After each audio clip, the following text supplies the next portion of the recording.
విజయోస్తు విజయోస్తు శతవత్సరాంతం దిగ్విజయమంటుంది స్వర్ణ పతాకం క్షమయేవ జయతే సద్గుణోపేతం చంద్రన్న కీర్తికి శుభమస్తు నిత్యం.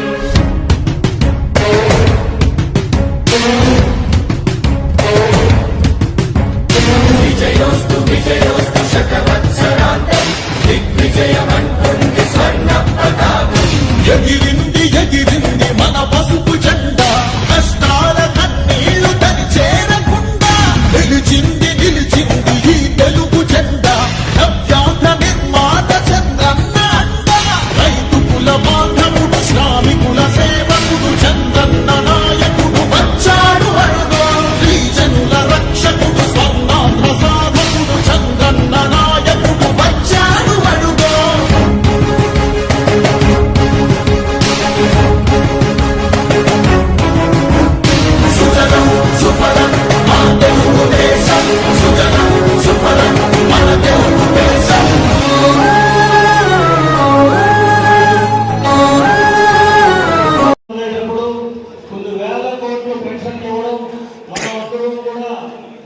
ఆలోచించి ఆయన నాయకత్వాన్ని ఆయన ముఖ్యమంత్రిగా పథకాలు ఉండాలని మన అందరూ కోరుకోవాలి. తర్వాత ఈ మధ్యకాలంలో ఆయన వచ్చిన 1 సంవత్సరంలో సూపర్ 6 పథకాలన్నీ కూడా ఒక్కొక్కటిగా ఎందుకంటే ఆర్థికంగా బలపడాలి. 15,000 రూపాయలు వాళ్ళ అకౌంట్ లో తల్లి అకౌంట్ లో వేశారు. బిడ్డలు బాగా చదువుకోవాలి, వాళ్ళు ఏ విధంగా అయితే ముందుకు పోతారో రాష్ట్ర అభివృద్ధి చెందుతుందని ఆ ముఖ్య కారణంగా ప్రతి బిడ్డకి 15,000 వేశారు.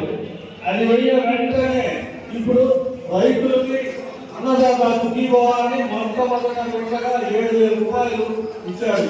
ఆయన ఎలక్షన్ మేనిఫెస్టోలో 20,000 రూపాయలు రైతులు ఇస్తానన్నాడు. ఇస్తున్నాడు కూడా. ఇప్పుడు 7,000 వేస్తాడు. రెండో విడతలో 6,000, మూడో విడతలో 7,000 రూపాయలు 20,000 రైతులకి ఇస్తాడు. వాళ్ళని ఆదుకోవాలి, వాళ్ళకి ఏ విధంగా సహాయం చేయాలనేది కూడా ముఖ్యమంత్రి గారు ఆలోచిస్తున్నారు. రాబోయే ఆగస్టు 15వ తారీఖు మహిళలకు ఉచిత బస్సు సౌకర్యం, ఇది కూడా ఆగస్టు 15 తారీఖు లాంచ్ చేస్తున్నాడు.